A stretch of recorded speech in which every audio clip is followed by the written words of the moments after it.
भारत की कोल सेक्टर की दिग्गज company Bharat coking coal limited यानी BCCL साल 2026 का पहला मेन बोर्ड IPO लेकर आ रही है। यह पब्लिक इशू शुक्रवार 9 जनवरी को खुलेगा और मंगलवार 13 जनवरी को बंद होगा।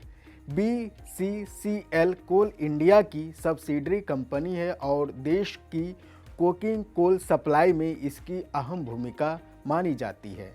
IPO से पहले कंपनी ने 8 जनवरी को एंकर निवेशकों से 273.13 करोड़ रुपया जुटाए हैं। इस एंकर बुक में LIC सबसे बड़ा निवेशक बनकर सामने आया है, जिसने 78 करोड़ रुपया के 3.39 करोड़ इक्विटी शेयर खरीदे।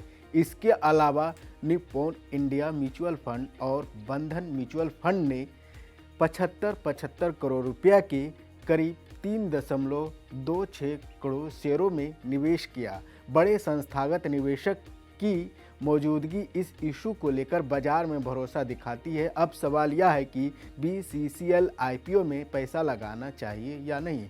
SBI सिक्योरिटीज़ ने इस इशू को कट ऑफ प्राइस का सब्सक्राइब करने की सलाह दी है। ब्रोकरेज के मुताबिक 23 रुपये के ऊपरी प्राइस बैंड पर या इशू पोस्ट इशू कैपिटल के आधार पर करीब 6.4 गुना EBITDA वैल्यूएशन पर आ रहा है, जिसे सेक्टर के लिहाज से वाजिब माना जा रहा है। ब्रोकरेज का कहना है कि BCCL देश की सबसे बड़ी कोकिंग कोल उत्पादक कंपनी है। वित्त वर्ष 2025 में घरेलू कोकिंग कोल उत्पादन में कंपनी को हिस्सेदारी करीब 58.5% रही। कंपनी के पास करीब 7.91 अरब टन का अनुमानित कोल रिजर्व है और इसके कुल 34 ऑपरेशंस माइन है, जो इसके मजबूत बिजनेस मॉडल को दर्शाते हैं।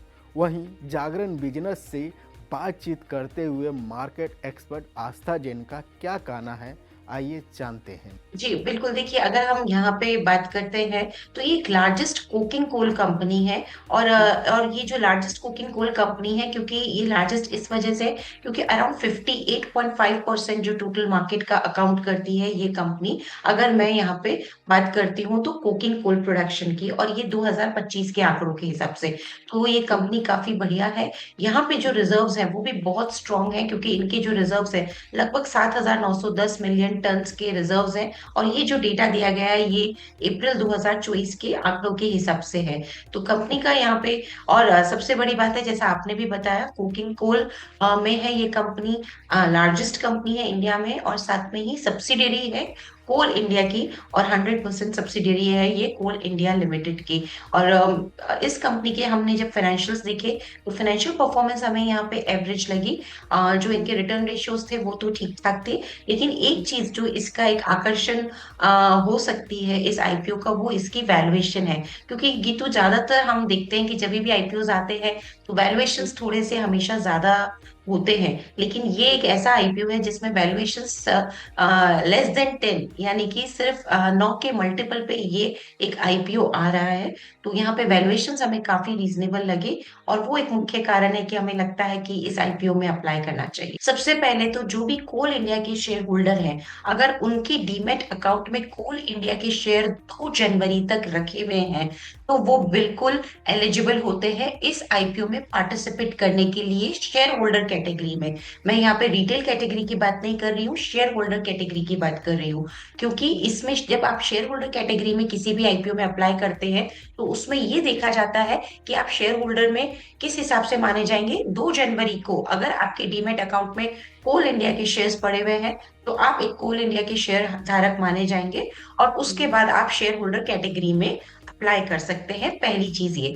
दूसरी चीज ये है कि शेयर होल्डर कैटेगरी में सिर्फ 2 ही कैटेगरीज में एप्लीकेशन होती है, जिसमें कि एक रिटेल होती है और इंडिविजुअल जिसे हम बोलते हैं, और दूसरा HNI।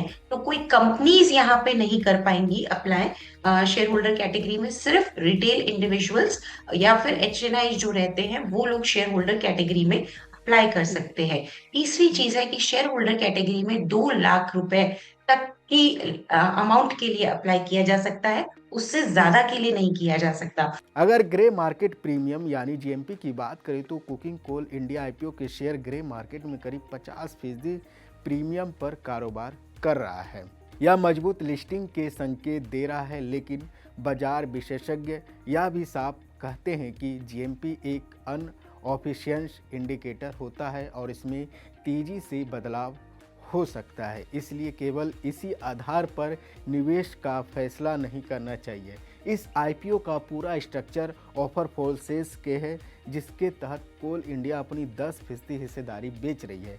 21 से 23 रुपये के प्राइस बैंड में आने वाले इस इशू के जरिए कुल 46.57 करोड़ शेयर ऑफर कर रही है और इससे 1071 करोड़ रुपया जुटाएगी। रिटेल निवेशकों के लिए न्यूनतम लॉट साइज 600 शेयरों का रखा गया है, यानी ऊपरी प्राइस बैंड पर एक लॉट के लिए 13,800 रुपया का निवेश करना होगा। इशू के अलॉटमेंट स्ट्रक्चर की बात करें तो 50% हिस्सा क्वालिफाइड इंस्टीट्यूशनल बायर्स के लिए है और 10% हिस्सा नॉन इंस्टीट्यूशनल निवेशकों के लिए आरक्षित किया गया है। इसके अलावा 107 करोड़ रुपये के शेयर योग कोल इंडिया शेयरधारकों के लिए अलग से रिजर्व रखे गए हैं।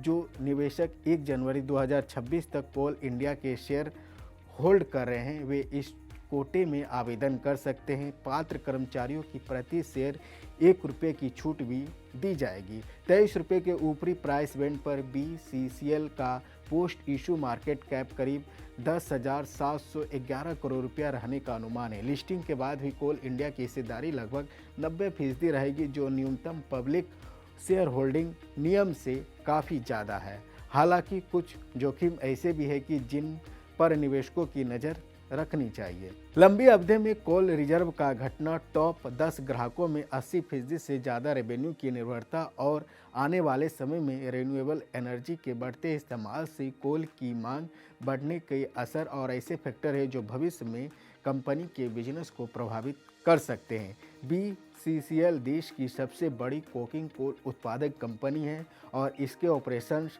झारखंड के झड़िया कोलफील्ड और पश्चिम बंगाल के रानीगंज कोलफील्ड में फैले हुए हैं। इस इशू के book running lead manager IDBI capital और ICICI सिक्योरिटीज है। IPO का अलॉटमेंट 14 जनवरी को फाइनल होने की उम्मीद है, जबकि शेयरों की लिस्टिंग शुक्रवार 16 जनवरी को स्टॉक एक्सचेंज पर होने की संभावना जताई जा रही है।